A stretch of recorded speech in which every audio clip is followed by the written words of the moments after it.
Du coup, mon rôle pour Paris 2024, je serai responsable du village olympique pour le groupe Accor qui est partenaire global de Paris 2024.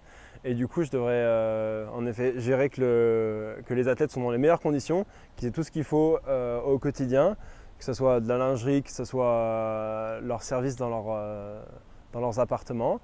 Et puis que ce soit aussi pour les nations, qu'ils aient tout à leur disposition par rapport au médical, par rapport à tout ce qui est le soin de l'athlète en règle générale. Donc voilà, on a une équipe qui est hyper dédiée. Le village olympique a été livré le 29 février.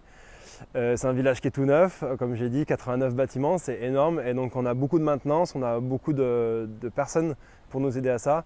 Donc il y a beaucoup de ce qu'on appelle du reporting, donc tout ce qui est la maintenance à faire d'urgence pour que les athlètes soient dans les meilleures conditions. Donc voilà, moi je devrais gérer les différentes équipes.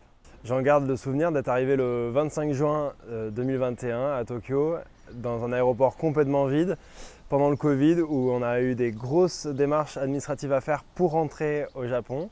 C'était énorme, mais à la fois il y avait l'excitation, parce qu'ils étaient déjà attendus depuis 2 ans, parce que j'étais sélectionné en 2019, et en septembre 2019, donc attendre jusqu'en juin 2021, ça a été très long. Mais une super aventure, ouais. Ça faisait déjà 5 ans que je participais pour le Portugal, que j'avais fait tous mes retours aux origines. Et non, c'était naturel à la fin. Paris, ça va être une aventure et non, pas de regret. Parce qu'aujourd'hui, j'ai tourné la page du haut niveau et j'ai découvert le sport plaisir et le sport partage. J'ai vécu du côté athlète et maintenant, du coup, le village, qui est quelque chose quand même extraordinaire, qui est très grand. Et en effet, là, je vais être du côté organisateur et ça va être impressionnant. Ouais. Donc, c'est un grand village, c'est 54 hectares, c'est 89 bâtiments, 14 000 lits. Ça va être une aventure incroyable, ouais, à gérer. À Tokyo, on a fait très attention parce que du coup, on avait été des tests PCR tous les matins.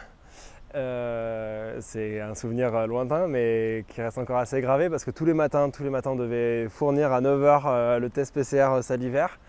Et du coup, on devait faire très attention parce que si on avait le Covid, on était exclus du village, on était en quatorzaine.